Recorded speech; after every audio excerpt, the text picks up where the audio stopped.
सावधान।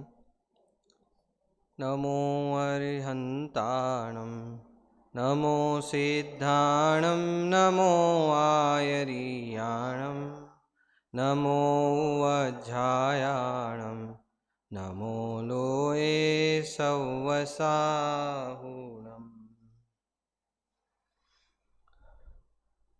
बड़े पंडित जी आदरणीय रविंद्र जी आत्मन की रचना समता सुडसी के आधार से अपन ने कल कक्षा प्रारंभ की थी। अपने जीवन का क्या उद्देश्य है, इस शिविर में आने का क्या उद्देश्य है, इस शुरू की दो पंक्तियों में अपने को अपना लक्ष्य, अपना उद्देश्य, अपना प्रयोजन निर्धारित करना चाहिए कि हमारा क्या प्रयोजन है, क्या लक्ष्य है, क्या उद्देश्य है शिविर में आने का। तो कल अपन ने निर्धारित किया था कि अपने जीवन का, अपने शिविर का 4 उद्देश्य है और 4 शब्दों का ही केवल अंतर है, भावार्थ सबका एक है।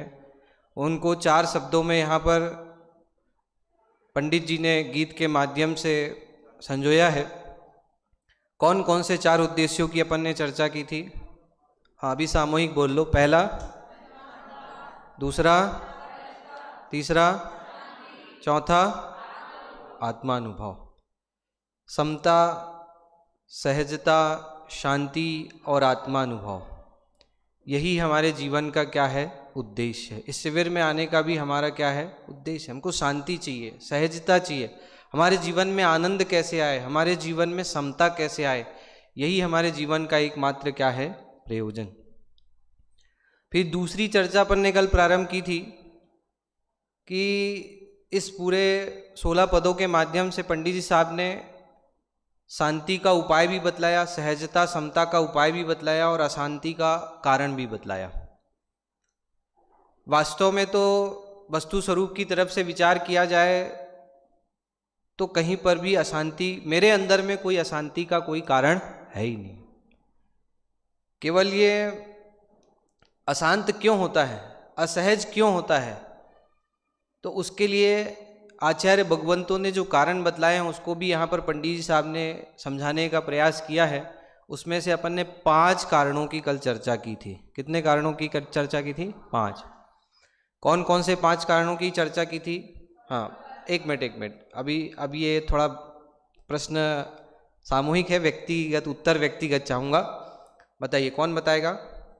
हाँ बताइए भैया, आप, क्या नाम आपका? अचित, क्या बात है, बोलिए। हाँ,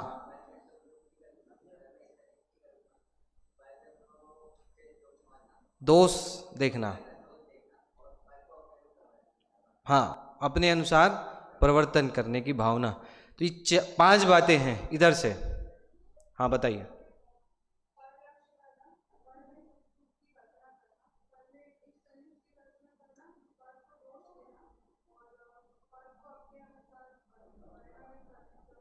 भाव रखना, बहुत बढ़िया। जिनको याद नहीं हुआ होगा वो भी सुन के मेरे ख्याल से अब तो याद हो गया होगा, क्योंकि 5-6 बार तो अपन रिपीट कर ही लिया है। विषय को अपन थोड़ा आगे बढ़ाते हैं। ये 5 चीज़ों की कल अपन ने चर्चा प्रारंभ की थी। इसमें 2-3 विषयों पर अपन ने उदाहरणों के साथ में चर्चा की थी। जैसे पर के लक्ष्य करने से कैसे अशांति, असहजता आती है, इस टॉपिक पे चर्चा की थी। दूसरा, पर में जो सुख दुख की कल्पना कर लेता है ये जीव, उसके कारण से कैसे अशांति आती है। और शाम के प्रवचन में संजीव जी भाई साहब के प्रवचन में भी यही सारी चीज़ें चर्चा में आई थी।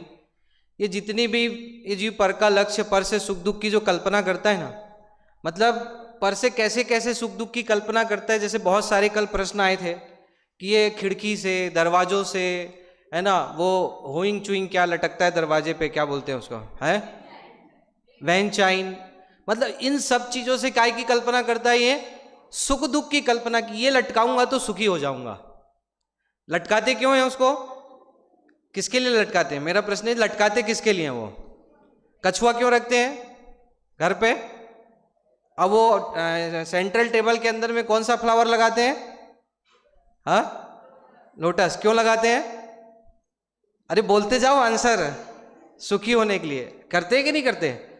मतलब पर में, और वो अब वो उससे शांति मिलती नहीं है, सहजता आती नहीं है।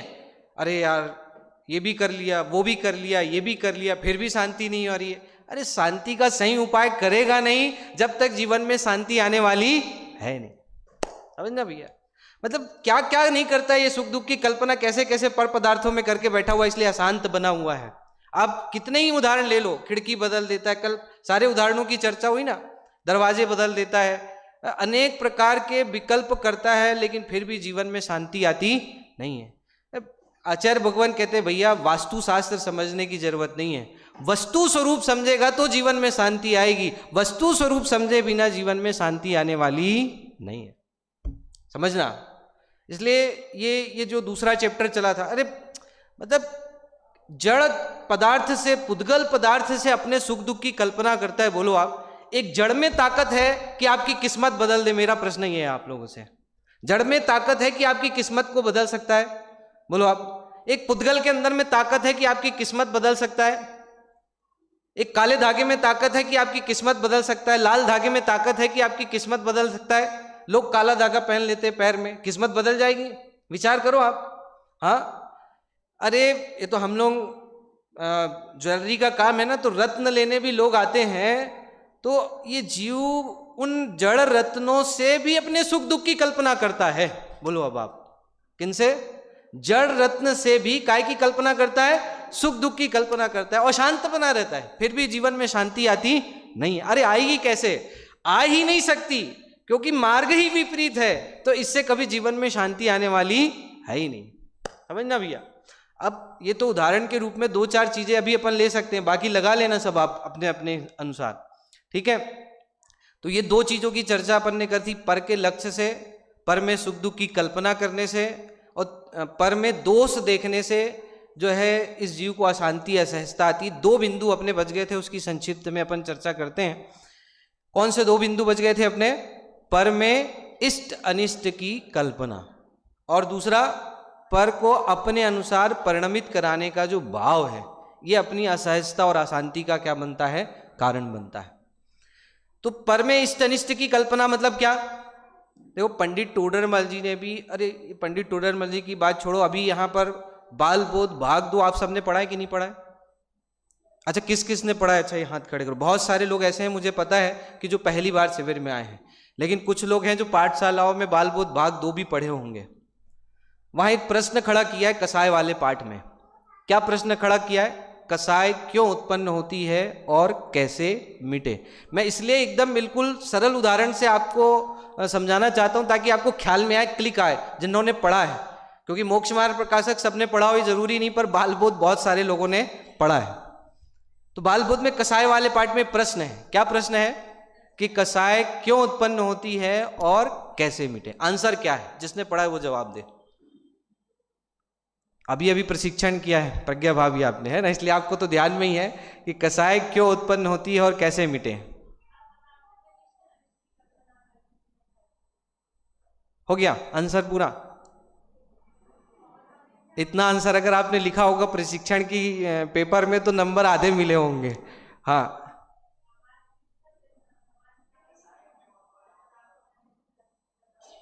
कसाय क्यों उत्पन्न होती है और कैसे मिटे।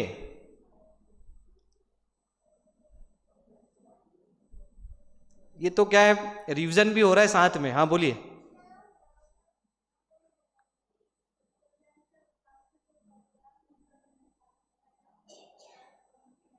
उल्टा कर दिया आपने। वहां आंसर ऐसा है, मिथ्यात्व के कारण। पहला शब्द क्या है वहां पर? मिथ्यात्व के कारण। जब पर पदार्थ इष्ट और अनिष्ट भाषित होते हैं तो क्या उत्पन्न होती है? कसाय। ये अशांति और कसाय का कारण क्या है? मिथ्यात्व के कारण जब पर पदार्थ इष्ट अनिष्ट भाषित होते हैं तो क्या उत्पन्न होती है? अशांति आती है, असहजता आती है, विषमता के परिणाम होते हैं। उसका कारण यही है। ये इष्ट अनिष्ट की कल्पना क्या चीज है? देखो, कोई भी पदार्थ देखते सहित हमारे दिमाग के अंदर में 2 तरह के सवाल खड़े हो जाते हैं। जैसे आपको पेन मिली आज सुबह। क्या मिली आपको सुबह? है क्या पेन यहाँ पर? हाँ ये है पेन। जैसे ही पेन मिली तो पेन मिलते सहित आपने रख लिया जेब में और चले गए यहाँ से, कि पेन मिलते सहित आपके दिमाग में कुछ कल्पना पैदा हुई। क्या कल्पना पैदा हुई? हाँ, ये कलर अच्छा है या बुरा है। ठीक है, दो सवाल पैदा हुए कि ये ऐसा इसके संबंध में नहीं होता है। प्रत्येक पदार्थ के संबंध में दो विकल्प अपने दिमाग में खड़े होते हैं। वो कौन से दो विकल्प? ये अच्छी है या बुरी है, और यहीं से अशांति और असहजता चालू हो जाती है। अब इसके संबंध में भी एक कल्पना हमारे दिमाग में खड़ी हुई। क्या कल्पना? कि ये कलर अच्छा है या ये कलर अच्छा नहीं है। तो ये कलर अच्छा नहीं है, तो विराग जी आपके पास कलर चेंज करने के लिए कितने लोग आए? अथवा विराग जी का तो दिल बड़ा है ना, तो बोले ठीक है कोई दिक्कत नहीं, तुम ये भी रखे रहो और ये भी ले जाओ। ठीक है, उनने एक की जगह कितने दे दिए? 2 दे दिए। चलो तुम्हारा मन तो शांत हो कम से कम। हाँ, 2 मिलने के बाद भी आपका मन शांत हो गया क्या? अरे ये हरा मिला लेकिन नीला कलर और नहीं मिला, नीला और मिल जाता तो क्या हो जाता? अच्छा हो जाता। सारे कलर कॉम्बिनेशन हमारे पास में आ जाते। तो विराग जी के पास फिर चले गए कि बोले भाई साहब एक नीला और मम्मी के लिए और दे देती आप। मतलब अपनी शांति के लिए वो मम्मी का बहाना लेकर के विराग जी के पास पहुंच रहे, मेरे बेटे के लिए, मेरी मम्मी के लिए, मेरे पति के लिए, है ना, मेरे दोस्त के लिए। मतलब वो चारों कलर का कलेक्शन हमारे पास में हो जाना चाहिए। अब उसके बाद भी शांति नहीं, उसके बाद भी देखो ये जेब में ऐसा चारों कलर लगा है, ये 4 पेन मुझको मिली है। अब वो सामने वाला शांत हो रहा है, अब बेचारा इसको 4 मिले और मेरे को 1। बोलो अब ये इष्ट अनिष्ट की जो कल्पना है ये काय का कारण बन रही है? शांति का कि अशांति का? अशांति का कारण बन रही है। सोचो अब आप ये दीदी आपका जो प्रश्न था ना, समझ में आया कि नहीं आया? ये एक छोटा सा उदाहरण बाल बोध में भी दिया है। कौन से पार्ट में दिया? सदाचार वाले पार्ट में। गुड्डू एक लड्डू को खाकर रोने लगा कोने में जाकर। अब क्या दिक्कत क्या हुई? हाँ, कि उसको जो लड्डू मिला वो कैसा लग रहा था? इष्ट लग रहा था कि अनिष्ट लग रहा था? अनिष्ट लग रहा था। कि सबको बड़ा मिला और मुझे कैसा मिला? छोटा मिला। अब इतनी सी प्रॉब्लम थी, केवल इतनी सी प्रॉब्लम के कारण से उसको अशांति हो गई। अब बोलो सोचो, अशांति का कारण जरा सा होता है, ये जरा सा कारण काय का कारण बन गया उसको? अशांति का। गुड्डू एक लड्डू को खाकर रोने लगा कोने में जाकर, बड़ा मिले तो खाऊं माई, और नहीं तो क्या करूं? और नहीं तो उसने लड्डू को फेंका और कोने में जाकर के बैठ गया। तो लड्डू भी नहीं मिला और उल्टा कीड़ा भी काट गया, बिच्छू भी काट गया, तो उल्टा खाने भी नहीं मिला और शरीर को भी क्या हो गया? नुकसान हो गया। बोलो बाबा। तो आचार्य भगवंत कहते भी अशांति का कारण क्या है? मूल कारण क्या है? अरे जैन दर्शन के अलावा ऐसा कारण आपको कहीं सुनने नहीं मिलेगा।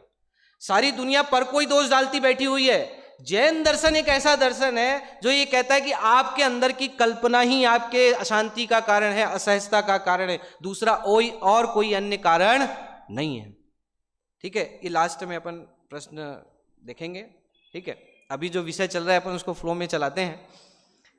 समझ में आया कि नहीं आया? आप कोई भी चीज ले लो कि इष्ट अनिष्ट की कल्पना यही एकमात्र काय का कारण बनती है? अशांति का कारण कहो, चाहे कषाय का कारण कहो, चाहे विषमता का कारण कहो, चाहे असहजता का कारण कहो, ये एकमात्र उसका कारण बनती है। अब आप जरा सी बात देख लो कि मान लो यहाँ पर स्टेज में 5 लोग बैठे हैं, 4 लोग को माला पहना दी, 1 को माला नहीं पहनी, क्या दिक्कत खड़ी हो गई भैया? हाँ, वो माला उसको इष्ट लग रही ना, अब वो माला पहनने नहीं मिली उसको, तो उसको तुरंत क्या चालू हो जाएगी? आकुलता व्याकुलता चालू हो जाएगी। 4 को माला पहनाई, मेरे को नहीं पहनाई, 4 को पहनाई, मेरे को, अशांति अशांति अशांति अशांति। तो अशांति का ये इष्ट अनिष्ट की कल्पना ये काय का कारण बनती है? अशांति का कारण। अरे जरा सी बात में अशांति हो जाती है। हो तो आप किसी को गरम गरम रोटी खाने मिल जाए, गरम गरम रोटी खाने मिल रही है उसको, और मेरे को ठंडी, अब ये जरा सा इतना ही सा कारण बन गया, उसके क्या चलने लग गई? अब आकुलता चलने लग गई। अरे भाई, आचार्य भगवंत कहते भैया ये वास्तव में आपके अंदर की कल्पना, आपके अंदर की अज्ञानता, कल भाई साहब ने बताया था ना, विपिन जी ने, कि अशांति का, असहजता का एकमात्र यदि कोई कारण है तो वो कौन सा कारण है? अज्ञानता, मिथ्यात्व, जिसके कारण से आपकी अशांति है, आपकी असहजता है, आत्मानुभव नहीं हो पा रहा है, आपके जीवन में सहजता नहीं आ पा रही है। कितने कारण हो गए भैया अपने? 4। कौन कौन से? पहला पर का लक्ष्य, दूसरा पर में सुख दुख की कल्पना, तीसरा पर में इष्ट अनिष्ट की कल्पना, चौथा पर में दोष देखना, और पांचवें नंबर में पर को अपने अनुसार परिणमित कराने का भाव। अब ये देखो, आप अपनी काया को, मन को, वचन को, अपन सब चीज को अपने अनुसार परिणमित कराने का अपना भाव होता है, लेकिन अपने अनुसार परिणमित नहीं होते हैं तो अशांति हो जाती। जरा सा अब यदि सोच के आते कुछ और शब्दों का परिणमन, भाषा वर्गड़ा का परिणमन क्या हो जाता है, कुछ निकल जाता है। जैसे विपिन जी, एक कन्नड़, ऐसा आप सोच के आए थे क्या? नहीं, लेकिन आपकी भाषा में कन्नड़ बन्नड़ निकल गया, समझ में आए कि नहीं आए? तो भाषा कुछ सोच के आता है व्यक्ति, और यहां से शब्दों के द्वारा कुछ परिणमन हो जाता है, और अब वो सोचते रहो, अरे यार मैं तो ऐसा बोलना ही नहीं था, मेरे को ऐसा क्यों बोला गया मेरे मुखारविंद से, अरे ऐसी शरीर से ये कुछ परिणमन चाहता है और परिणमन क्या हो जाता है, कुछ हो जाता है। ये जीव इसलिए दुखी होता है, अशांत होता है, असहज हो जाता है कि मन में कुछ सोचना चाहता है और मन में कुछ सोचा जाता है। ऐसा विपरीत परिणाम क्यों? क्योंकि मन वचन काया का परिणमन इसके अधीन है नहीं। अभी तो शांति का, सहजता का उपाय प्रारंभ होने वाला है, अभी तो अशांति का उपाय। जो ये जीव असहज क्यों बना हुआ है, इसका क्या कारण है, इसकी चर्चा अपन ने 5 पॉइंटों में की है। और छठवां पॉइंट जो 7वें नंबर के छंद में यहां पर बताया कि ये पर पदार्थों का कर्ता बनता है, इसलिए इसका मन क्या रहता है, अशांत रहता है। इसलिए लिखा ना, कर्तापन का भाव न लाओ। एक पॉइंट और उसमें जोड़ लेना, 5 के बाद कितने हो गए अब, 6। और इस पॉइंट की चर्चा तो संजीव जी भाई साहब बहुत विस्तार से कर रहे हैं, इसलिए मैं उसको ज्यादा विस्तार से चर्चा में नहीं लूंगा। अब अपन उपायों की चर्चा करते हैं। पहला नंबर का उपाय क्या उपाय है? पहला नंबर का उपाय यहां पर आदरणीय बड़े पंडित जी, रविंद्र जी, आत्मन ने बहुत सारे उपायों की चर्चा की है। 7 छंदों तक तो जो उपाय बतलाए हैं वो द्रव्यान योग के अनुसार सारे उपाय बतलाए हैं, और 8वें नंबर के छंद से चरणान योग और करणान योग के अनुसार उपाय बतलाए हैं। चारों अनुयोगों के अनुसार उपाय बता करके बहुत सुंदर विवेचन इन 16 पंक्तियों में, 16 पद्यों में करने का प्रयास किया है, ताकि सारी विषय वस्तु आ जाए, पूरा बैलेंस आ जाए आपके जीवन में। तो सबसे पहले शांति का क्या उपाय है? कि सबसे पहला उपाय तो ये बताया कि भैया ये स्वीकार करो, क्या नहीं अशांति का कुछ कारण। पहले स्वभाव का लक्ष्य करते हुए ये विचार करो कि पर पदार्थ रंच मात्र भी अशांति का कारण नहीं है। सबसे पहले क्या स्वीकार करना पड़ेगा कि पर पदार्थ रंच मात्र भी अशांति का कारण नहीं है। नहीं और मुझ में भी अशांति का कोई कारण नहीं है। शांति का सागर है, आनंद स्रोत बह रहा है तेरे अंदर में, कहते ना, आनंद स्रोत बह रहा फिर भी उदास है, अचरज है जल में रह के भी मछली को प्यास है। उठ ज्ञान चक्षु खोल के तू देख तो जरा, जिसकी तुझे तलाश है वो तेरे पास है। आनंद स्रोत बह रहा फिर भी उदास है, अचरज है जल में रह के भी मछली को प्यास है। स्वयं शांति का सागर होकर के भी क्या बना हुआ है, अशांत बना हुआ है। सोचो या आचार्य भगवान कहते पहले ये बात नक्की करो कि दुनिया में कोई अशांति का कारण है ही नहीं। ज्ञान दृष्टि से देखो, वस्तु स्वरूप की तरफ से विचार करो, तो वस्तु स्वरूप की तरफ से विचार करने पर एक बात नक्की होती है कि दुनिया में कोई अशांति का कारण नहीं है। मैंने कल बोला था नहीं, अरे क्या बात करते हो, इतने सारे अशांति के कारण दिखाई दे रहे हैं। अरे आचार्य भगवान कहते, ज्ञानी धर्मात्मा जीव कहते, कोई भी एक पर पदार्थ भी अशांति का कारण नहीं है। तो क्या करें फिर? तो उसमें 5-6 उपायों की चर्चा की है। सबसे पहले तो इसका जो क्रम है मैं थोड़ा आगे पीछे भी कर सकता हूं। सबसे पहले तो आचार्य भगवान कहते भैया शांति का एकमात्र उपाय है जिनेंद्र भगवान के वचनों में चित्त धरो। सुबह आया था ना कि जिन वचनों को ग्रहण करके जिन वचनों में क्या करो, श्रद्धा करो। शांति का एकमात्र वही उपाय है, सहजता का एकमात्र यही उपाय, दूसरा कोई उपाय नहीं है। कौन से नंबर के छंद की पंक्ति में आया? 5वें नंबर की छंद की पंक्ति में आया, नीचे की लाइन में क्या उपाय बतलाया? जिन वचनों में चित्त धरो। कि जिनेंद्र भगवान के वचनों में चित्त को धरो, जिनेंद्र भगवान के वचनों को स्वीकार करो, उसके अलावा और कोई रास्ता नहीं है। कुछ जिनेंद्र भगवान के क्या वचन है, जिनेंद्र भगवान के वचनों को कैसे स्वीकार करें? तो उपाय नंबर 3 क्या कहते हैं, क्या उपाय है? क्या उपाय है? तो कहते हैं देह भिन्न है, कर्म भिन्न है, उदय आदि भी भिन्न हो। क्या करो कि चाहे कैसा भी उदय आए, चाहे तेरे अनुसार कोई परिणमित हो चाहे नहीं परिणमित हो, तुझे उन सब से क्या करना है? भेद विज्ञान करना है। भेद विज्ञान ही एकमात्र शांति का उपाय है, दूसरा और कोई शांति का उपाय नहीं है। क्या कहा यहां पर? कितने उपाय हो गए? सबसे पहले नंबर में क्या कहा कि सबसे पहले स्वीकार करो कि अशांति का कोई कारण नहीं है। दूसरे नंबर पे क्या कहा? जिन वचनों में चित्त धरो, जिनेंद्र भगवान के वचनों में चित्त धरो। तीसरा उपाय क्या कहते हैं यहां पर? भेद विज्ञान। कि किससे भेद विज्ञान करो? देह भिन्न है, कर्म भिन्न है, उदय आदि भी भिन्न हो। चाहे कैसे भी कर्मों का उदय आए, चाहे शरीर अपने अनुसार परिणमित हो चाहे नहीं हो, अपने को निरंतर उससे भेद विज्ञान का अभ्यास करना पड़ेगा। बिना भेद विज्ञान, बहुत सारे युवा साथियों का प्रश्न था कि जब ऐसी परिस्थिति बनती है तब भेद विज्ञान नहीं होता है, तब तत्व ज्ञान याद नहीं आता है, तब जीवन में शांति नहीं आती है। क्या करें? निरंतर ये भेद विज्ञान, निरंतर भेद विज्ञान करना पड़ेगा, तब ये मार्ग समझ लो शांति का, सहजता का मार्ग आगे बढ़ सकता है। ये ऐसा नहीं है कि बस 2 दिन 3 दिन के शिविर में आए और सारी चीज़ें सुन ली और उसके बाद में यहाँ से जाते सही सब भूल गए, विस्मृत कर दिया, फिर विचार नहीं किया तो जीवन में सहजता आ जाएगी, शांति। ऐसा नहीं हो सकता। बारंबार बेंसी ब्रेन एक वाक्य कहती थी, खाते, उठते, सोते, बैठते, एकमात्र गायक की डोर हमेशा अपने हाथ में होनी चाहिए। और एक उदाहरण देती थी इसके लिए, जैसे पतंग होता है, पतंग कहाँ पे उड़ता है? पतंग कहाँ उड़ता है? आकाश में। डोर किसके हाथ में होती है? डोर किसके हाथ में होती है? अपने हाथ में होती है। ऐसे ही कोई भी कार्य करते रहो, कैसा भी उदय हो, लेकिन गायक की डोर हमेशा अपने हाथ में होनी चाहिए। समझ में आया कि नहीं आया? किसकी डोर हमेशा अपने हाथ में होनी चाहिए? गायक की डोर हमेशा हाथ में। मैं गायक हूं, चाहे कैसा भी उदय आए, चाहे शरीर, ठीक है ना? देह भिन्न है, कर्म भिन्न है, उदय आदि भी भिन्न हो। शरीर में चाहे कितनी भी वेदना हो, शरीर अपने अनुसार परिणमित करे चाहे नहीं करे।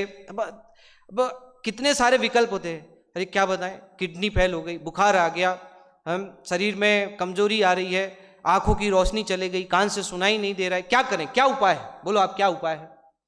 क्या उपाय है? बाल सारे काले से सफेद हो गए, क्या उपाय है? उपाय क्या है? मेरे को तो ये बताओ आप, क्या उपाय है आपके पास? शांति का उपाय क्या है? हाँ, कि आप उस परिणमन को रोक सकते हो, ये उपाय है एक तो आपके हाथ में। और दूसरा उपाय यह है कि आप उससे भिन्न भगवान आत्मा की अनुभूति कर लो, आपके जीवन में क्या आ जाएगी? शांति आ जाएगी। अब क्या उपाय कर सकते हो आप बताओ आप? 2 उपाय हैं आपके पास में। कौन कौन से 2 उपाय हैं?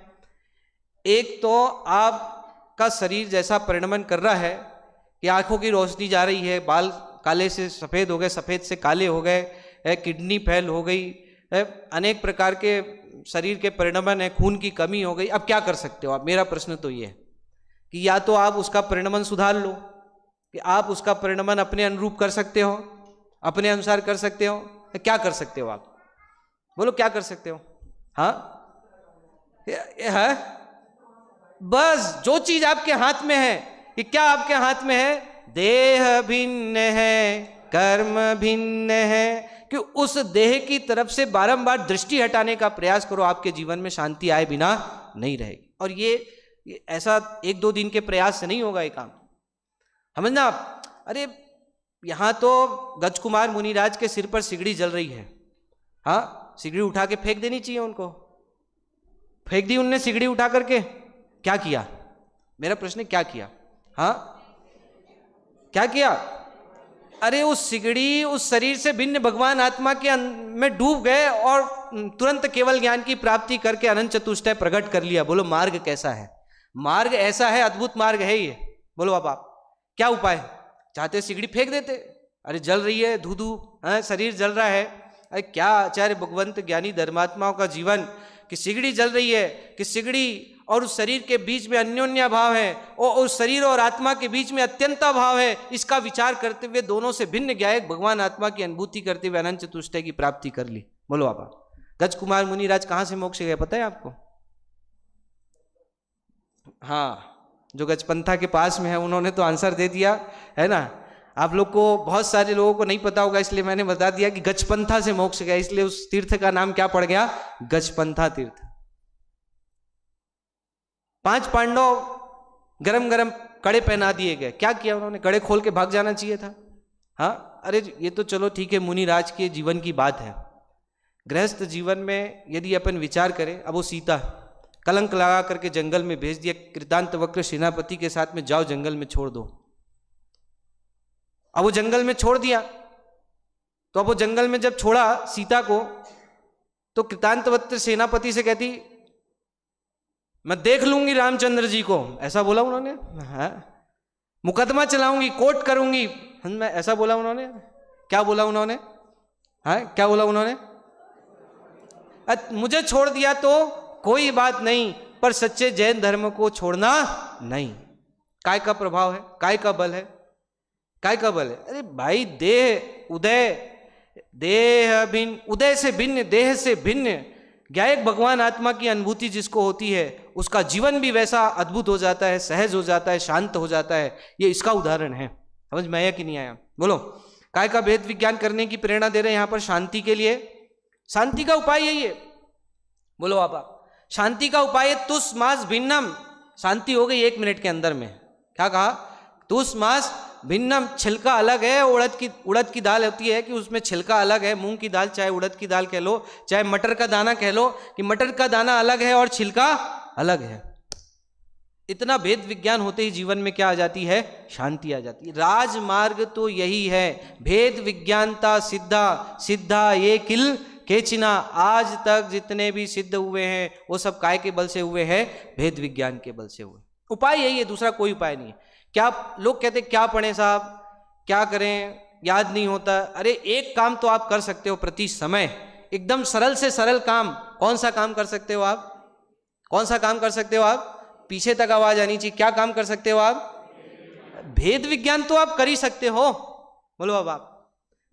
इतना भेद विज्ञान कर रहे हैं। देह भिन्न है, उदय भिन्न है। काल का देह भिन्न है, कर्म भिन्न है, उदय आदि भी भिन्न हो। अच्छा एक बात बताओ, समय सार में भी कुंद कुंद आचार्य देव ने 19वीं गाथा के अंदर में कहा कि ये अज्ञानी, ये जीव अज्ञानी और अप्रतिबुद्ध कब तक रहता है? क्या जवाब दिया उसका? कि जीव कब तक अज्ञानी अप्रतिबुद्ध बना रहता है? क्या जवाब दिया? मेरा प्रश्न ये, क्या जवाब दिया? जिन्होंने समय सार का स्वाध्याय किया होगा वो इसका जवाब दे सकते हैं। क्या जवाब दिया वहां पर?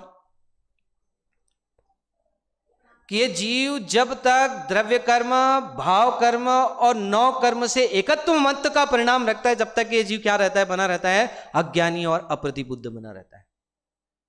बहुत सारे युवा साथी ऐसे होंगे कि इन 3 शब्दों का मतलब भी नहीं पता होगा उनको। कौन कौन से 3 शब्द है? द्रव्य कर्म, भाव कर्म और।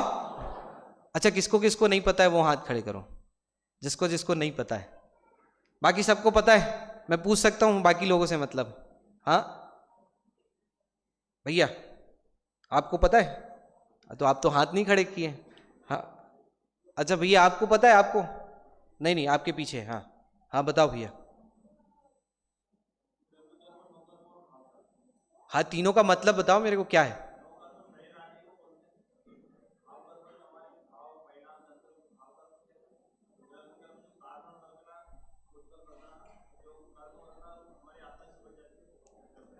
बहुत अच्छा बताने का प्रयास किया आपने, जोरदार ताली बजा करके आपका स्वागत, अभिनंदन। द्रव्य कर्म मतलब जो ज्ञानावर्णी, दशनावर्णादि जो 8 कर्म है उसको क्या बोलते हैं? द्रव्य कर्म। और मोह राग द्वेष आदि विकारी भाव, इसको क्या बोलते हैं? भाव कर्म। देखो इस शिविर का उद्देश्य तो यही है कि अगर आप यहाँ से इन शब्दों का अर्थ सीख के चले गए तो ये शिविर की सार्थकता है। क्योंकि ये जिनवाणी के ये शब्द तो आपको कदम कदम पे सुनने मिलेंगे। द्रव्य गुण पर्याय कदम कदम पे सुनने मिलेंगे 3 शब्द। और तीसरे नंबर में क्या है? 9 कर्म। जो शरीर आदि जितने भी पर पदार्थ दिखाई दे रहे हैं सारे क्या है? 9 कर्म। अब ये 3 बिंदु यहां पर लिए, देह भिन्न है, कर्म भिन्न है, उदय आदि भी भिन्न हो। अब मेरा प्रश्न है कि इसमें द्रव्य कर्म, भाव कर्म, 9 कर्म, तीनों में से कितने कर्मों से भेद विज्ञान आ गया? ये तो कक्षा चल रही ना, थोड़ा दिमाग की कसरत भी होनी चाहिए। हाँ, देह भिन्न है, फिर उसके बाद कर्म भिन्न है, उदय आदि भी भिन्न हो। इन तीनों में द्रव्य कर्म, भाव कर्म और 9 कर्म, तीनों में से कितने आ गए? तीनों आ गए। अच्छा श्रुति भाभी बताओ।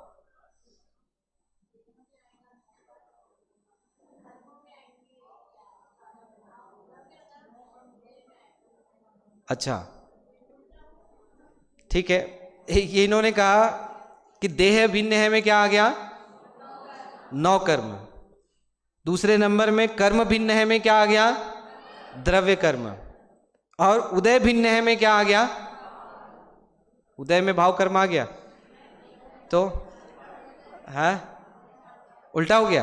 अच्छा, कर्म भिन्न है में क्या आ गया? पक्का? देखो यहां पर तो द्रव्य कर्म और 9 कर्म ये तो स्पष्ट रूप से आते हुए दिखाई दे रहे हैं। ठीक है, अब कर्म शब्द से आप तीनों अर्थ ग्रहण कर सकते हो, द्रव्य कर्म भी, भाव कर्म भी और 9 कर्म भी। इस प्रकार तीनों गर्भित हो जाते हैं। लेकिन अपने को चाहे असाता का उदय आए, चाहे शरीर में कितनी भी वेदना हो, चाहे कैसी भी तकलीफ हो, तो अपने को निरंतर देखो, अपन जीवन में क्या चाहते हैं कि हमेशा ऐसा लगता है कि साता का उदय रहे, साता का उदय रहे, साता का उदय रहे, साता। जिसको साता का उदय चाहिए उसके जीवन में भी अशांति बनी रहेगी। क्यों? कि जिसको साता का उदय चाहिए उसको असाता का उदय भी मिले बिना नहीं रहेगा। और जो साता असाता से भिन्न गया एक भगवान आत्मा का की अनुभूति करेगा, उसके जीवन में शांति आए बिना नहीं रहेगी। मार्ग तो ऐसा है, असाता चाहिए कि साता चाहिए? कि नहीं, दोनों नहीं चाहिए, मैं दोनों से क्या हूं? भिन्न हूं। इसका नाम है शांति, इसका नाम है सहजता। आया समझ में? नहीं आया?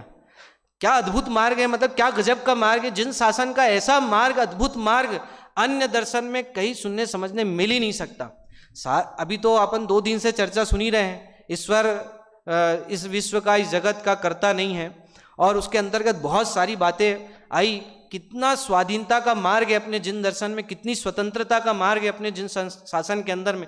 अपने यहाँ सारी आराधना, साधना, सब कुछ स्वाधीन है, कुछ भी पराधीनता लिए हुए नहीं है, कुछ भी पराधीन नहीं है। दूसरे दर्शन के अंदर में तो सब कुछ पराधीन है भाई साहब। वहां तो यदि पत्नी करवा चौथ का व्रत तोड़ देगी तो पति की क्या हो जाएगी? मृत्यु हो जाएगी। कितनी पराधीनता है, आप सोचो, अब आप विचार करना। हाँ, अपने यहां तो ऐसी कोई पराधीनता है ही नहीं। अपने यहां तो स्वाधीनता का मार्ग है, अपने यहां तो स्वतंत्रता का मार्ग है, अपने यहां तो एकला चलने का मार्ग है। इतना अद्भुत मार्ग जिन शासन का और कहीं मिल सकता है ही नहीं। समझना अब इस बात को, एक गर्व होना चाहिए जिन शासन के ऊपर पे, जहां इतनी अद्भुत बात, इतनी अद्भुत चर्चा सुनने मिलती है। क्या उपाय बताया? आप तीसरे नंबर का उपाय चल रहा है। कौन सा उपाय बताया अपन ने? भेद विज्ञान। शरीर से भेद विज्ञान, कर्मों से भेद विज्ञान, उदय से भेद विज्ञान। ये तो कहते ना कि उदय ने जब चक्रवर्तियों जैसे को नहीं छोड़ा तो अपने को तो कहाँ छोड़ने वाले हैं। जगत में प्रसिद्ध बात है ना, कहाँ गए चक्री जी ने जीता, भरत खंड सारा, कहाँ गए वो रावण लक्ष्मण जिन रावण मारा। जहाँ पर जिसके जन्म लेने पर कोई खिलाने वाला नहीं, मृत्यु होने पर कोई शोक सभा आयोजित करने वाला नहीं, ऐसी तो महापुरुषों के जीवन में विचित्रता दिखाई देती भाई साहब। बोलो अब आप। हाँ, आपको उदय चाहिए, आपको ज्ञानावर्णी का उदय, आपको ज्ञानावर्णी का क्षयोपशम चाहिए। किसको किसको ज्ञानावर्णी कर्म का क्षयोपशम चाहिए? बताओ वाला। किसको किसको याद नहीं हो रहा है? किसको किसको ज्ञानावर्णी कर्म का क्षयोपशम चाहिए? चाहिए ज्ञानावर्णी कर्म का क्षयोपशम? हाँ, अभी दे रहा हूं मैं ज्ञानावर्णी कर्म का क्षयोपशम आपको। बोलो किसको किसको चाहिए ज्ञानावर्णी कर्म का क्षयोपशम? हाँ, किसको चाहिए कि ज्ञानावर्णी कर्म का क्षयोपशम? किसी को नहीं चाहिए? अरे क्या बात करते हो, सबको नॉलेज बढ़ाना है, सबको क्षयोपशम बढ़ाना है, सबको ज्ञान बढ़ाना है। क्या बात कर रहे हो आप? ज्ञान बढ़ाने की भावना, क्षयोपशम बढ़ाने की भावना अशांति का कारण है। क्या बोल रहा हूं मैं? अशांति का कारण है। उस क्षयोपम से भिन्न भगवान आत्मा देखोगे तो जीवन में क्या आएगी? शांति आएगी। याद नहीं हो रहा है, याद नहीं हो रहा है, याद नहीं, अरे याद नहीं हो रहा है, छोड़ना भाई।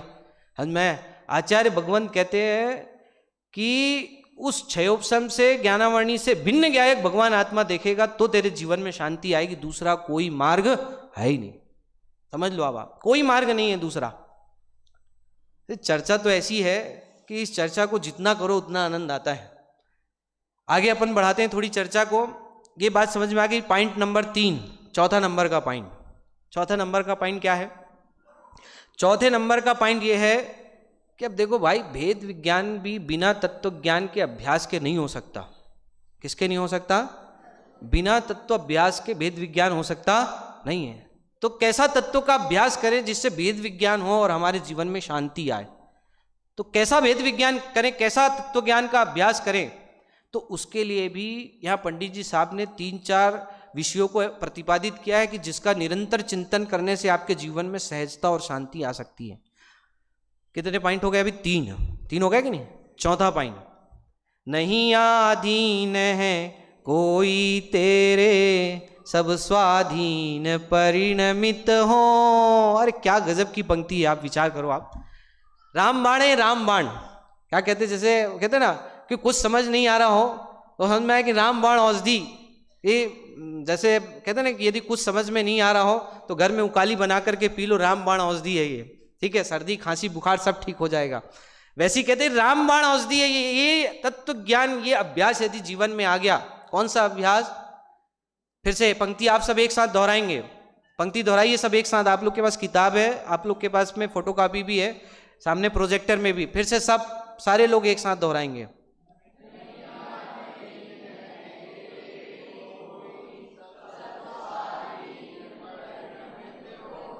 क्या करें? नहीं आधीन है तेरे कोई, सब स्वाधीन परिणमित हो।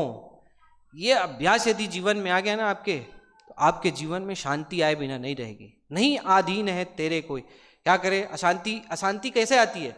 पुत्र बात नहीं मान रहा है, ये पंक्ति लगा लो, नहीं आधीन है तेरे कोई। नौकर बात नहीं मान रहा है, नहीं आधीन है तेरे कोई। शरीर अपने अनुसार नहीं चल रहा है, नहीं आधीन है कोई तेरे। क्या बताया? रामबाण है ये। हाँ, शरीर आपके अनुसार नहीं चल रहा है, बच्चे बात नहीं मान रहे हैं, नौकर आपकी बात नहीं मान रही है, शरीर आपका कहना नहीं मान रहा है। वो चेतन काया संवाद करते हैं बच्चे लोग, आप लोगों ने भी किया होगा बचपन में। नहीं किया है? नहीं किया तो करना एक बार। बहुत सुंदर पंक्तियां उसके अंदर में है। चेतन और काया का संवाद है। क्या संवाद है? हाँ, चेतन कहता है काया के साथ में, चलो ना काया मेरे साथ। क्या कहता है चेतन काया से? क्या कह रहा है? चलो ना काया मेरे साथ। चेतन काया से कह रहा है कि चलो मेरे साथ। जब अंतिम समय आता है तो ऐसा लगता है कि काया भी मेरे साथ में चली जाए। और उसमें बाद की पंक्तियां में बहुत सुंदर भाव है, मैंने तुझको इतना खिलाया, इतना पिलाया, इतनी सेवा की है, फिर भी तू मेरा कहना नहीं मान रही है, तू मेरे साथ जाने के लिए तैयार नहीं हो रही है, इतने सारे तर्क दिए। चेतन मना रहा है काया को हाथ जोड़ जोड़ करके, चलो ना काया मेरे साथ। काया क्या कहती है? नहीं चलूंगी तेरे साथ। इतनी सेवा करने के बाद भी काया का एक ही जवाब है। क्या जवाब है काया का? नहीं चलूंगी तेरे साथ। तेरे साथ तेरा मार्ग जुदा है, मेरा मार्ग जुदा है। कि तेरा रास्ता अलग है और मेरा रास्ता अलग है। तू अलग तत्व है और मैं अलग तत्व हूं। तेरा रास्ता अलग है, मेरा रास्ता अलग है, मैं तेरे साथ जाने वाली नहीं हूं। विचार करो आप, क्या गजब की बात है। रामबाण है, नहीं आधीन है तेरे कोई, सब स्वाधीन परिणमित हो। नहीं आधीन है तेरे कोई। कितने सारे विकल्प चलते हैं हम लोग। अब ये जैसे बच्चा है, सारे माँ अपने बच्चों को इस तरीके से पढ़ाई कराती है कि सारे बच्चे स्कूल में क्या आ जाएं? फर्स्ट आ जाएं। हर माँ ये चाहती कि मेरा बच्चा क्या आना चाहिए? फर्स्ट आना चाहिए। सारे बच्चे फर्स्ट आते हैं कि नहीं आते हैं? क्यों नहीं आते हैं? हाँ, क्यों नहीं आते हैं? इतना डंडा मार मार के, इतना डांट डपट करके, इतनी पढ़ाई कराई, इतने ट्यूशन लगाए, क्यों नहीं आते हैं? बोलो आप, क्या जवाब है आपके पास में? हाँ, अरे नहीं, अभी तो उदय की बात ही नहीं है। अभी तो ये देखो, सुबह की चर्चा से अलग चर्चा आ गई अब यहाँ पर। यहां तो ये कह रहे उदय से भिन्न देखने की बात आ गई। सुबह तो कह रहे थे कि उदय के अनुसार कार्य, उदय संयोग उदय के अनुसार होते हैं। सुबह तो ये चर्चा चल रही थी। अभी तो ये चर्चा चल रही है कि उदय अलग है और तुम अलग हो। समझना, मतलब चर्चा थोड़ी अलग हो गई। सुबह एक प्रश्न भी आया था कि भाई उदय के अनुसार कार्य होता है, तब तो फिर हमको कभी सम्यक दर्शन ही नहीं हो पाएगा, आत्मानुभूति नहीं हो पाएगी, मोक्ष मार्ग में प्रवर्तन ही नहीं हो पाएगा, क्योंकि उदय तो निरंतर चालू है। कर्मों का उदय, दर्शन मोह का उदय, चारित्र मोह का उदय, ज्ञानावर्णी कर्म का उदय निरंतर चालू है। फिर कैसे काम होगा? अरे भाई साहब, राजमार्ग तो यही है। ये तो आपको एक स्टेप तक के पहुंचाया अभी संजीव जी भाई साहब ने। आगे का स्टेप तो अभी 2-3 दिन में और आने वाला है। अभी वहां उलझ करके, वहां फंस करके मत रहना। आगे का रास्ता तो ये है कि तू उदय से भी क्या है, भिन्न है, यहां तक पहुंचाने वाले हैं। यदि उदय से भिन्न भगवान आत्मा नहीं देखेगा तो उदय के काल में उदय में उलझ करके रह जाएगा, तो कभी 3 काल में सम्यक दर्शन की प्राप्ति होने वाली नहीं है। समझना, उदय आएगा, उदय के अनुसार जीव के कदाचित परिणाम भी होंगे, लेकिन उस उदय और उस परिणाम से भिन्न देखने का अभ्यास उस काल में नहीं होगा, तो 3 काल में सम्यक दर्शन की प्राप्ति हो सकती नहीं है। मार्ग तो ऐसा अद्भुत है। तो अभी चौथे नंबर का अपना पॉइंट चल रहा है। क्या पॉइंट चल रहा है अपना? नहीं अधीन है तेरे को। अरे क्या चीज तेरे अधीन है? बोलो, तेरे अधीन कुछ है नहीं? अरे आप देखो, दुनिया में सारी चीजों का परिणमन स्वतंत्र दिखाई दे रहा है। अभी आप यहाँ पे भी देखो, कितने सारे फूल लगे हुए हैं। कोई फूल हरा, पीला, नीला। अब एक ही पत्ते के अंदर में 4-4 कलर दिखाई देते हैं कभी कभी तो। हाँ, अब वो जो माली है, उस माली ने फूल को लाल, हरा, नीला, पीला किया। उस माली ने उसका लाल, हरा, नीला परिणमन किया। किसने किया उसका परिणमन? बोलो अब आप। हाँ, कैसे वो लाल, हरा, नीला, पीला हो गया? कैसे वो आम है जो पेड़ पे लगा हुआ है, वो आम पहले हरा होता है, फिर उसके बाद में पीला हो जाता है, कुछ आम थोड़े से लाल हो जाते हैं। कौन से आम लाल होते हैं? ये तो सबको पता है। हाँ, कुछ आम लाल हो जाते हैं। ये कौन करा रहा है ये सब? ये कौन ये सब परिणमन कर रहा है? मेरा प्रश्न तो ये, कौन ये सारा परिणमन कौन कर रहा है? हाँ, आपके आंखों की रोशनी कमजोर हो रही है, आपके चश्मे का नंबर बढ़ रहा है। पहले 0.1 था, फिर 0.2 हो गया, फिर -1 हो गया, फिर दूर का लग गया, फिर पास। कौन कर रहा है सब ये परिणमन कैसे हो रहा है सब ये? मेरा प्रश्न तो ये कि ये सारा परिणमन कौन कर रहा है और कैसे हो रहा है? क्या जवाब है आपके पास में? हाँ, इस सारा परिणमन कैसा है? जगत का स्वाधीन है। नहीं अधीन है तेरे कोई, सब स्वाधीन परिणमित हो। क्या गजब की बात है, बोलो आप। चिंतन की धारा में अगर ये बात समा गई ना आपके जीवन में सहजता और शांति आए बिना नहीं रहेगी। अब सोचो आप, मतलब यदि जीवन में सहजता चाहिए, शांति चाहिए, यदि आत्मानुभव चाहिए, समता चाहिए, तो एकमात्र यही उपाय है, दूसरा कोई उपाय नहीं है। समझ में आया कि नहीं आया? अब 1-2 पॉइंट और है, उसकी चर्चा केवल करता हूं, बाकी विशेष चर्चा अपन कल करेंगे। ठीक है? कितने पॉइंट हो गए अभी? पहले जितने पॉइंट चले उसको दोहरा लीजिए। पहला नंबर का पॉइंट, दूसरा जिन वचनों में चित्त धरो, तीसरे नंबर का भेद विज्ञान, चौथे नंबर का कोई भी परिणमन मेरे अधीन नहीं है। सारा परिणमन कैसा है? स्वतंत्र है। ठीक, 5वें नंबर का पॉइंट, 5वें नंबर के पॉइंट में यहां पर पंडित जी साहब ने बहुत सुंदर चर्चा की है। जो होता है वह होने दो, होनी को स्वीकार करो। क्या कहा? 5वें नंबर का पॉइंट, जो होता है वह होने दो, होनी को स्वीकार। क्या गजब की पंक्ति है। अगर आपको जीवन में शांति चाहिए, एक धारा चल जाए केवल, जो होता है, अरे जो होता है वो होने योग्य ही होता है, नहीं होने योग्य तो कभी कुछ होता ही नहीं है। ये बात यदि हृदय में बैठ गई, जो होता है वह होने दो, होनी को स्वीकार करो, होनी को स्वीकार करो। एक्सीडेंट हो गया, अभी हमारे खैरागढ़ में एक दुर्घटना हुई। उस दुर्घटना में एक माता पिता और 3 लड़कियां। एक्सीडेंट हुआ और रात को 12-1 बजे वो शादी विवाह निपटा करके घर वापस लौट रहे थे और रात में झपकी आई होगी या पता नहीं जो भी हुआ होगा, वो तो तीर्थंकर केवली भगवान के ज्ञान में ही झलक रहा होगा कि क्या हुआ। और वो गाड़ी, एक छोटा सा पुल था बिल्कुल, उसमें इतना ही गहरा होगा बस, और वो टकराई और गाड़ी पलटी और गाड़ी में तुरंत आग लग गई। कांच बंद था चारों, और 5 के 5 उस कार के अंदर में जल करके मर गए। एक भी व्यक्ति जिंदा नहीं बचा।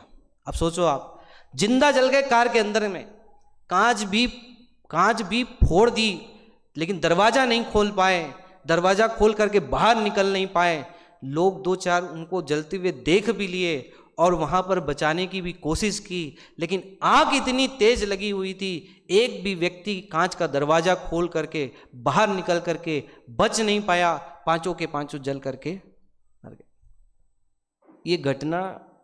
ये तो एक घटना है, उदाहरण है। ऐसे जीवन में हर किसी के साथ में घटना घट रही है प्रतिदिन, समझना। क्या उपाय है शांति का? प्रश्न तो ये है कि उपाय क्या है शांति का? हाँ, ये तो दूसरे के घर में घटी ना, हमें कि नहीं है, इसलिए हमको कोई फर्क नहीं पड़ता। यदि ये घटना ये दूसरे के घर में घटी तो दिख रही है अभी एक दूसरे के घर में, हर व्यक्ति के घर में कोरोना के काल में ऐसी घटनाएं घटी।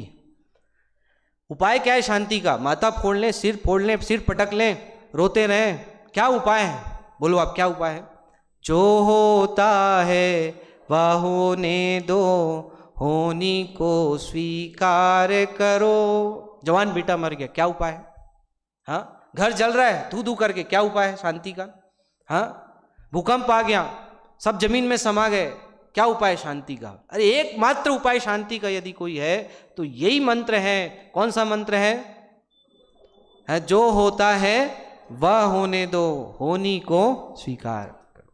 ये 7 पद्य के अंदर में जो चर्चा चली है, उसमें से जो मुख्य चर्चा है वो आज अपन ने की। कितने पॉइंट हो गए भैया? 5 पॉइंट हो गए। 6वां पॉइंट जो अंतिम पॉइंट है ये 7 पदों के अंदर में, कि संसार की क्षण भंगुरता का विचार आना चाहिए। संसार की क्षण भंगुरता का विचार नहीं आएगा जब तक जीवन में शांति और समता नहीं आ सकती। समझना, तत्व ज्ञान के अभ्यास से हृदय भीगना चाहिए। क्या होना चाहिए? हृदय भीगना चाहिए। आपके जीवन में वैराग्य की परिणति, वैराग्य का परिणाम संसार की क्षण भंगुरता, संसार की अनित्यता आपको दिखनी चाहिए, समझ में आनी चाहिए। उसके बिना जीवन में शांति आ सकती नहीं है। पंडित जी साहब ने उसके लिए भी एक पंक्ति लिखी। क्या पंक्ति लिखी है? झूठी आशा तृष्णा छोड़ो, जिन वचनों में चित्त धरो। संसार की झूठी आशा तृष्णा को छोड़ो। क्यों? क्योंकि यहां तो एक पल में आशाओं का खात्मा हो जाने वाला है। आशाओं का हुआ खात्मा, दिली तमन्ना धरी रही, बस परदेसी हुए रवाना, प्यारी काया पड़ी रही। एक क्षण में सारी आशाएं धरी की धरी रह जाने वाली हैं। अब बोलो वो, और गजब की बात, जिन 5 लोगों की मैं चर्चा कर रहा हूं उसमें से एक बेटी की उसके 2 दिन बाद, मतलब जिस दिन उनका श्रद्धांजलि का कार्यक्रम था उस दिन उसकी सगाई का कार्यक्रम होने वाला था। बोलो आप, क्या घटना है? जिस दिन उसकी सगाई होने वाली थी उस दिन उसकी श्रद्धांजलि सभा लगी हुई थी। बोलो आप, क्या उपाय शांति का? संसार की विचित्रता है भाई साहब, ये संसार की ऐसी विचित्रता है। इस विचित्रता को देख लो तो ऐसा, मतलब अपना जीवन परिवर्तित हुए बिना नहीं रहे। विचार करो आप। कितने पॉइंट हो गए अपनी जीवन अभी तक के? 6 पॉइंट हो गए। ठीक है, ये मुख्य बिंदु मैं ले रहा हूं। और इसके बाद जो 8वें नंबर के छंद से जो चर्चा अपन कल अंतिम कक्षा चलेगी अपनी, उसमें 8वें नंबर के छंद से 16वें नंबर के छंद तक करणान योग और चरणान योग से जीवन में कैसे शांति आएगी, इसकी चर्चा पंडित जी साहब ने की है। अभी तो तत्व ज्ञान के अभ्यास से और अपने जिन वचनों में चित्त धरने से कैसे शांति और समता आएगी उसकी चर्चा हुई अभी तो। अब हमारा जीवन कैसा होवे, हमारे अंदर में करणान योग और चरणान योग की कैसी प्रवृत्ति हो जिससे हमारे जीवन में समता और शांति आए, उसकी चर्चा अपन कल करेंगे। ठीक है, अब अंतिम में भैया 6 पॉइंट कौन दोहराएगा, एक बार दोहरा लीजिए। इधर पुरुष वर्ग में से, हाँ बोलो भैया।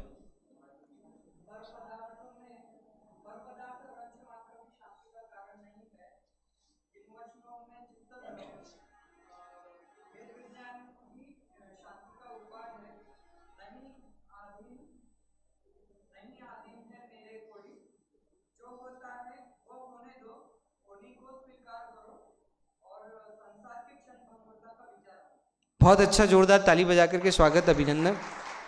देखो हमारे युवा साथी अगर ये 6 पॉइंट यहाँ से लेके चले गए और इसका जिंदगी भर चिंतन विचार मनन करेंगे, धारणा ज्ञान में इसको बैठा लिया, तो निश्चित रूप से आपका जीवन परिवर्तित हुए बिना नहीं रहेगा। महिला वर्ग में से कोई बोले? हाँ अच्छा, जिन्होंने एक बार भी आंसर नहीं दिया अभी तक के, अभी आपने तो दे दिया, आपने भी दे दिया, हाँ आप बोलिए।